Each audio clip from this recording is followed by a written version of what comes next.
வணக்கம். முனைவர் லீமா, உதவி பேராசிரியர், தமிழ்துறை, வேவ வன்னியபெருமாள் பெண்கள் கல்லூரி, விருதுநகர். இன்றைய வகுப்பிற்கான தலைப்பு, அதாவது பொதுத்தமிழ் பாடம், முதலாம் ஆண்டு மாணவியர்களுக்கான செய்யுள் பகுதியிலிருந்து இடம்பெறக்கூடிய திருவரங்க களம்பகம். திருவரங்க களம்பகம் பற்றி பார்ப்பதற்கு முன்னாடி சிற்றிலக்கியம்னா என்ன, களம்பகம் என்றால் என்ன என்ற அடிப்படையில் பார்க்கலாம். சிற்றிலக்கியம் பாடல் எண்ணிக்கை அல்லது அடிகளின் எண்ணிக்கை சுருங்கியதாக அமையும். அகப்பொருள் அல்லது புறப்பொருளில் ஏதேனும் ஒரு துறையை பற்றியதாக அமைந்திருக்கும். கோவை போன்ற சில சிற்றிலக்கியங்கள் பல துறைகளை கொண்டு அமைவதும் உண்டு. அறம், பொருள், இன்பம், வீடு என்னும் 4 உறுதி பொருள்களுள் ஏதேனும் ஒன்றை தருவதாக அமைவது சிற்றிலக்கியம்.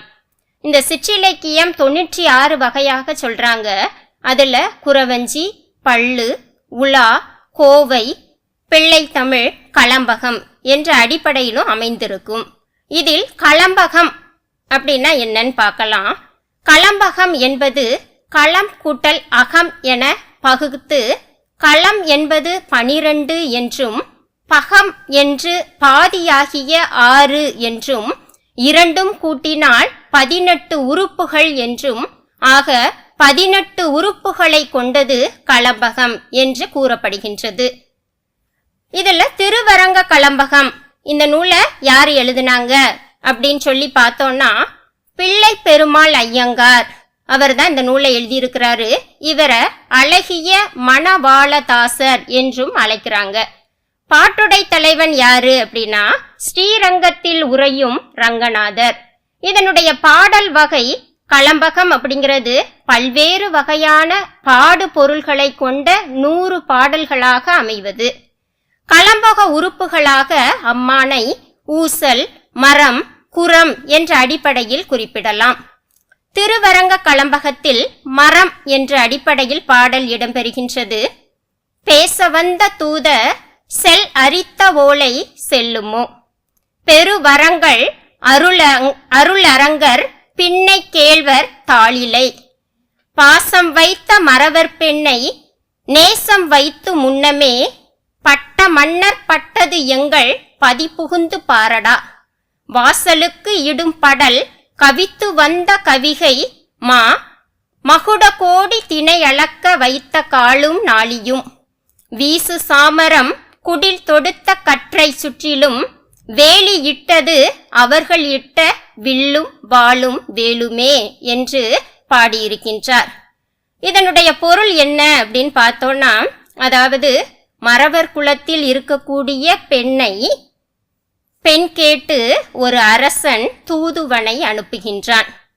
அப்படி தூதுவனாக வந்த தூதனிடம் மறவர் கூற்றாக இடம்பெறுவதாக இந்த பாடல் அமைந்திருக்கின்றது.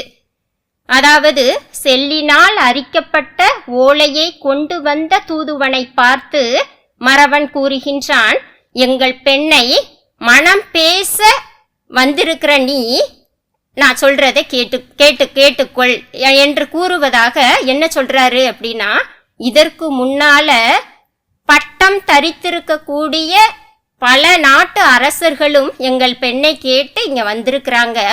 அவர்கள் என்ன நிலை ஆனார்கள் என்பதை நான் இப்ப சொல்றேன் கேளு அப்படின்னு சொல்லிட்டு அடுத்து சொல்ல ஆரம்பிக்கிறாங்க. அதாவது தம் அன்பர்களுக்கு பெரிய வரங்களை அருளுகின்றவர் திருவரங்கநாதர். அந்த திருவரங்கநாதர் யாரு அப்படின்னா, நப்பின்னையின் கணவர். அந்த இறைவனினுடைய திருவடிகளில் அன்பு வைத்திருக்கக்கூடிய வேடர்களாகிய எங்களது மகளை விரும்பி முன்னாடி வந்த அந்த பட்டம் தரித்த அரசர்கள் என்ன ஆனாங்க அப்படின்னு சொல்லி ஆரம்பிக்கிறாரு.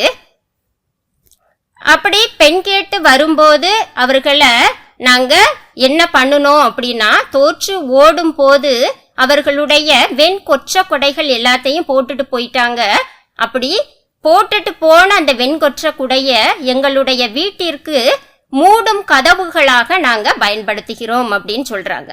அடுத்து அவர்கள் விட்டு சென்ற மகுடங்கள், அதாவது கிரீடம் சொல்லுவோம்ல, அத மரக்கால்கள் நாளிகளாக நாங்க இப்ப திணை அரிசிகளை அளப்பதற்காக பயன்படுத்திக்கிட்டு இருக்கிறோம் அப்படின்னு சொல்றாங்க.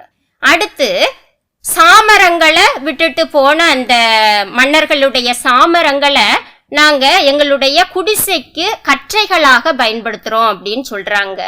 அடுத்து எங்களுடைய வீடுகளை சுற்றி 4 புறங்களும் சுற்றி நாங்க வேலியாக அவர்கள் விட்டு சென்ற வில்லு, வாளு, வேலும் இது எல்லாத்தையும் நாங்க பயன்படுத்தி இருக்கிறோம். அதனால அவர்கள் பட்ட பாடுகள் இது அப்படிங்கிறத சொல்லி இந்த தூதனிடம் நீ சென்று இதனை அந்த மன்னனிடம் கூறு அப்படின்னு சொல்லி அனுப்புவதாக இந்த திருவரங்க கலம்பகம் பாடலை ஆசிரியர் மிகவும் சிறப்பான முறையில் பாடியிருப்பது நோக்கத்தக்கது. நன்றி.